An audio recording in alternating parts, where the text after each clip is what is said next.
जय श्री कृष्णा, जय श्री राम, जय श्री राधे राधे, जय श्री महाकाल। इस प्रवचन में आपको श्रवण कराएंगे भक्ति के कष्ट की निवृत्ति किस तरह से हुई। नारद जी कहते हैं, अब मैं भक्ति, ज्ञान और वैराग्य को स्थापित करने के लिए प्रयत्न पूर्वक श्री सुखदेव जी के कहे हुए भागवत शास्त्र की कथा द्वारा उज्जवल ज्ञान यज्ञ करूंगा। यह यज्ञ मुझे कहाँ करना चाहिए, आप इसके लिए कोई स्थान बता दीजिए। आप लोग वेद के पारगामी हैं, इसलिए मुझे इस सुख शास्त्र की महिमा सुनाइए। यह भी बताइए कि श्रीमद् भागवत की कथा कितने दिनों में सुनानी चाहिए और उसके सुनने की विधि क्या है। सनकादि बोले, नारद जी आप बड़े विनीत और विवेकी हैं, सुनिए हम आपको ये सब बातें बताते हैं। हरिद्वार के पास आनंद नाम का एक घाट है, वहाँ अनेकों ऋषि रहते हैं तथा देवता और सिद्ध लोग भी उसका सेवन करते रहते हैं। भांति भांति के वृक्ष और लताओं के कारण वह बड़ा सघन है और वहाँ बड़ी कोमल नवीन बालू बिछी हुई है। वह घाट बड़ा ही सुरम्य और एकांत प्रदेश में है। वहाँ हर समय सुनहले कमलों की सुगंध आया करती है। उसके आसपास रहने वाले सिंह, हाथी आदि परस्पर विरोधी जीवों के चित्तों में भी बैरभाव नहीं है। वहाँ आप बिना किसी विशेष प्रयत्न के ही ज्ञान यज्ञ आरंभ कर दीजिए। उस स्थान पर कथा में अपूर्व रस का उदय होगा। भक्ति भी अपनी आँखों के ही सामने निर्बल और जराजीर्ण अवस्था में पड़े हुए ज्ञान और वैराग्य को साथ लेकर वहाँ आ जाएंगे, क्योंकि जहाँ भी श्रीमद् भागवत की कथा होती है वहाँ ये भक्ति आदि अपने आप पहुँच जाते हैं। वहाँ कानों में कथा शब्द पढ़ने से ये तीनों तरण हो जाएंगे। सूत जी कहते हैं, इस प्रकार कहकर नारद जी के साथ सनकादि भी श्रीमद् भागवत कथा मृत का पान करने के लिए वहां से तुरंत गंगा तट पर चले आए। जिस समय वे तट पर पहुंचे, भूलोक, देवलोक और ब्रह्मलोक आदि सभी जगह इस कथा का हल्ला हो गया। जो भगवत कथा के रसिक विष्णु भक्त थे वे सभी श्रीमद् भागवत कथामृत का पान करने के लिए सबसे आगे दौड़ दौड़ कर आने लगे। भृगु, वशिष्ठ, चैम्बन, गौतम, मेधातिथि, देवल, देवरात, परशुराम, विश्वामित्र, शाकल, मार्कंडेय, दत्तात्रेय, पिप्लाद, योगेश्वर, व्यास और पराशर, छायासुक, जाजली और जैनु आदि सभी प्रधान प्रधान मुनिगण अपने अपने पुत्र, शिष्य और स्त्रियों समेत बड़े प्रेम से वहां आए। इनके सिवा वेद, वेदांत, उपनिषद, मंत्र, तंत्र, 17 पुराण और 6 शास्त्रीय मूर्तिमान होकर वहां उपस्थित हुए। गंगा आदि नदियां, पुष्कर आदि सरोवर, कुरुक्षेत्र आदि समस्त क्षेत्र, सारी दिशाएं, दंडक आदि वन, हिमालय आदि पर्वत तथा देव, गंधर्व और दानव आदि सभी कथा सुनने चले आए। जो लोग अपने गौरव के कारण नहीं आए, महर्षि भृगु उन्हें समझा बुझाकर ले आए। तब कथा सुनाने के लिए दीक्षित होकर श्री कृष्ण परायण सनकादि नारद जी के दिए हुए श्रेष्ठ आसन पर विराजमान हुए। उस समय सभी श्रोताओं ने उनकी वंदना की।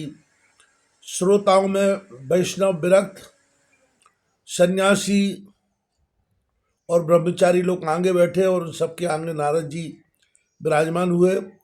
एक और ऋषिगण, एक और देवता, एक और वेद और उपनिषादी तथा एक और तीर्थ बैठे और दूसरी ओर स्त्रियां बैठी। उस समय सब ओर जय जयकार, नमस्कार और शंखों का शब्द होने लगा और अबीर, गुलाल, खील एवं फूलों की खूब वर्षा होने लगी। कोई कोई देव श्रेष्ठ तो विमानों पर चढ़कर वहां बैठे हुए सब लोगों पर कल्प वृक्ष के पुष्पों की वर्षा करने लगे। सूत जी कहते हैं, इस प्रकार पूजा समाप्त होने पर जब सब लोग एकाग्रचित्त हो गए, तब सनकादि ऋषि महात्मा नारद को श्रीमद् भागवत का महात्म स्पष्ट करके सुनाने लगे। सनकादि ने कहा, अब हम आपको इस भागवत शास्त्र की महिमा श्रवण कराते हैं। इसके श्रवण मात्र से मुक्ति हाथ लग जाती है। श्रीमद् भागवत की कथा का सदा सर्वदा सेवन आस्वादन करना चाहिए। इसके स्मरण मात्र से श्री हरि हृदय में आग राजते हैं। इस ग्रंथ में 18,000 श्लोक और 12 स्कंद हैं तथा सुखदेव और राजा परीक्षित का संवाद है। आप यह भागवत शास्त्र ध्यान देकर सुनिए। यह जीव तभी तक अज्ञानवश इस संसार चक्र में भटकता है जब तक क्षण भर के लिए भी कानों में इस सुख शास्त्र की कथा नहीं पढ़ती। बहुत से शास्त्र और पुराण सुनने से क्या लाभ है? इससे तो व्यर्थ का भ्रम बढ़ता है। मुक्ति देने के लिए तो एकमात्र भागवत शास्त्री गरज रहा है। जिस घर में नित्य प्रति श्रीमद् भागवत की कथा होती है वह तीर्थ रूप हो जाता है और जो लोग उसमें रहते हैं उनके सारे पाप नष्ट हो जाते हैं। हजारों अश्वमेघ और सैकड़ों वाजपेयी यज्ञ इस सुख शास्त्र की कथा का 16वां अंश भी नहीं हो सकते। तपोधनों, जब तक लोग अच्छी तरह श्रीमद् भागवत का श्रवण नहीं करते तभी तक उनके शरीर में पाप निवास करते हैं। फल की दृष्टि से इस सुख शास्त्र की कथा की समता गंगा, गया, काशी, पुष्कर या प्रयाग कोई तीर्थ भी नहीं कर सकता है। यदि आपको परम गति की इच्छा है तो अपने मुख से ही श्रीमद् भागवत के आधे अथवा चौथा श्लोक का भी नित्य नियम पूर्वक पाठ कीजिए। ओमकार, गायत्री, पुरुष सूक्त, तीनों वेद, श्रीमद् भागवत, ओम नमो भगवते वासुदेवाय, यह 12 अक्षर मंत्र 12 मूर्तियों वाले सूर्य भगवान, प्रयाग, संवत्सर रूप, काल, अग्निहोत्र, गौ, द्वादशी तिथि, तुलसी, वसंत ऋतु और भगवान पुरुषोत्तम, इन सब में बुद्धिमान लोग वस्तुतः कोई अंतर नहीं मानते। जो पुरुष अहर्निश अर्थ सहित श्रीमद् भागवत शास्त्र का पाठ करता है उसके करोड़ों जन्मों का पाप नष्ट हो जाता है, इसमें तनिक भी संदेह नहीं है। जो पुरुष नित्य प्रति भागवत का आधा या चौथा श्लोक भी पढ़ता है उसे राजसूय और अश्वमेध यज्ञों का फल मिलता है। नित्य भागवत का पाठ करना, भगवान का चिंतन करना, तुलसी को सींचना और गौ की सेवा करना, ये चारों समान है। जो पुरुष अंत समय में श्रीमद् भागवत का वाक्य सुन लेता है उस पर प्रसन्न होकर भगवान उसे वैकुंठ धाम देते हैं। जो पुरुष इसे सोने के सिंहासन पर रखकर विष्णु भक्त को दान करता है वह अवश्य भगवान का सायुज्य प्राप्त करता है। जिस दुष्ट ने अपनी सारी आयु में चित्त को एकाग्र करके श्रीमद् भागवत मृत का थोड़ा सा भी रसास्वादन नहीं किया उसने तो अपना सारा जन्म चांडाल और गधे के समान व्यर्थ ही गवा दिया। वह तो अपनी माता को प्रसव पीड़ा पहुंचाने के लिए ही उत्पन्न हुआ। जिसने इस सुख शास्त्र के थोड़े से भी वचन नहीं सुने वह पापात्मा तो जीता हुआ ही मुर्दे के समान है। पृथ्वी के भार स्वरूप उस पशुतुल्य मनुष्य को धिक्कार है। यह स्वर्गलोक में देवताओं में प्रधान इंद्रादि कहा करते। संसार में श्रीमद् भागवत की कथा का मिलना अवश्य कठिन है। जब करोड़ों जन्मों का पुण्य होता है तब इसकी प्राप्ति होती है। नारद जी, आप बड़े ही बुद्धिमान और योग निधि हैं। आप प्रयत्न पूर्वक कथा का श्रवण कीजिए। इसे सुनाने के लिए दिनों का कोई नियम नहीं है, इसे तो सर्वथा ही सुनना अच्छा है। इसे सत्य भाषण और ब्रह्मचर्य पालन पूर्वक सर्वदा ही सुनना श्रेष्ठ माना गया है। किंतु कलयुग में ऐसा होना कठिन है, इसलिए इसकी सुखदेव जी ने जो विशेष विधि बताई है वह जान लेनी चाहिए। कलयुग में बहुत दिनों तक चित्त की वृत्तियों को बस में रखना, नियमों में बंधे रहना और किसी पूर्ण कार्य के लिए दीक्षित रहना कठिन है। इसलिए सप्ताह श्रवण की विधि है। श्रद्धा पूर्वक कभी भी श्रवण करने से अथवा माघ मास में श्रवण करने से जो फल होता है वही फल श्री सुखदेव जी ने सप्ताह श्रवण में निर्धारित किया है। मन के असंयम, रोगों की बहुलता और आयु की अल्पता के कारण तथा कलयुग में अनेकों दोषों की संभावना से ही सप्ताह श्रवण का विधान किया गया है।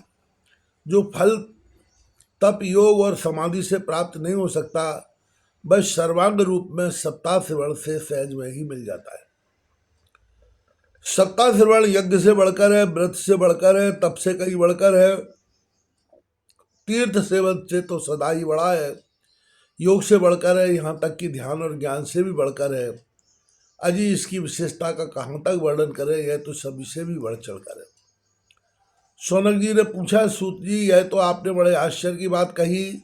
अवश्य यह भागवत पुराण योग्य वेता ब्रह्मा जी के भी आदि कारण श्री नारायण का निरूपण करता है, परंतु यह मोक्ष की प्राप्ति में ज्ञानादि सभी साधनों का तिरस्कार करके ये सुख में उनसे भी कैसे बढ़ गया।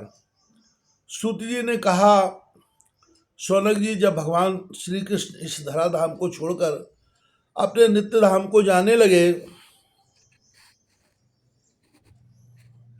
तब उनके मुखारविंद से एकादश स्कंद का ज्ञानोपदेश सुनकर भी उद्धव जी ने पूछा। उद्धव जी बोले, गोविंद अब आप तो अपने भक्तों का कार्य करके परम धाम को पधारना चाहते हैं, किंतु मेरे मन में एक बड़ी चिंता है, उससे सुनकर आप मुझे शांत कीजिए। अब घोर कलिकाल आया ही समझिए, इसलिए संसार में फिर अनेकों दुष्ट प्रकट हो जाएंगे। उनके संसर्ग से जब अनेकों सत्पुरुष भी उग्र प्रकृति के हो जाएंगे, तब उनके भार से दबकर या गौ रूपणी पृथ्वी किसकी शरण में जाएगी। कमल नयन, मुझे तो आपको छोड़कर इसकी रक्षा करने वाला कोई दूसरा नहीं दिखाई देता, इसलिए भक्तवत्सल आप साधुओं पर कृपा करके यहाँ से मत जाइए। भगवान आपने निराकार और चिन्मात्र होकर भी भक्तों के लिए तो यह सगुण रूप धारण किया है, फिर भला आपका वियोग होने पर वे भक्तजन पृथ्वी पर कैसे रह सकेंगे। निर्गुणोपासना में तो बड़ा कष्ट है, इसलिए कुछ और विचार कीजिए। प्रभास क्षेत्र में उद्धव जी के ये वचन सुनकर भगवान सोचने लगे कि भक्तों के अवलंब के लिए मुझे क्या व्यवस्था करनी चाहिए। शौनक जी तब भगवान ने अपनी सारी शक्ति भागवत में रख दी।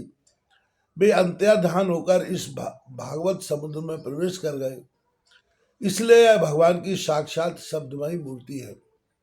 इसके सेवन, श्रवण, पाठ अथवा दर्शन से ही मनुष्य के सारे पाप नष्ट हो जाते हैं।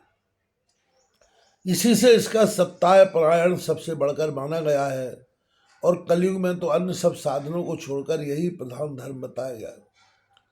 कलयुग में ही यही ऐसा धर्म है जो दुख, दरिद्रता, दुर्भाग्य और पापों की सफाई कर देता है तथा काम, क्रोध आदि शत्रुओं पर विजय दिलाता है। अन्यथा भगवान की इस माया से पीछा छुड़ाना देवताओं के लिए भी कठिन है। मनुष्य तो इसे छोड़ ही कैसे सकता है, अतः इससे छूटने के लिए भी सप्ताह सेवन का विधान किया गया है। सूत जी कहते हैं, शौनक जी जिस समय सनकादि मुनीश्वर इस प्रकार सप्ताह श्रवण की महिमा का बखान कर रहे थे, उस सभा में एक बड़ा आश्चर्य हुआ, उसे मैं तुम्हें बतलाता हूँ। वहाँ तरुणावस्था को प्राप्त हुए अपने दोनों पुत्रों को साथ लिए विशुद्ध प्रेमा भक्ति बार बार श्री कृष्ण गोविंद हरे मुरारे, हे नाथ नारायण वासुदेव आदि भगवान नामों का उच्चारण करती हुई अकस्मात प्रकट हो गई। सभी सदस्यों ने देखा कि परम सुंदरी भक्ति रानी भागवत के अर्थों का आभूषण पहने वहां पधारी। मुनियों की उस सभा में सभी यह तर्क वितर्क करने लगे कि वे यहाँ कैसे आई, कैसे प्रविष्ट हुई। तब सनकादि ने कहा, ये भक्ति देवी अभी अभी कथा के अर्थ से निकली हैं। उनके ये वचन सुनकर भक्ति ने अपने पुत्रों समेत अत्यंत विनम्र होकर सनत कुमार जी से कहा। भक्ति बोली, मैं कलयुग में नष्ट प्राय हो गई थी, आपने कथामृत से सींचकर मुझे फिर पुष्ट कर दिया। अब आप यह बताइए कि मैं कहाँ रहूं।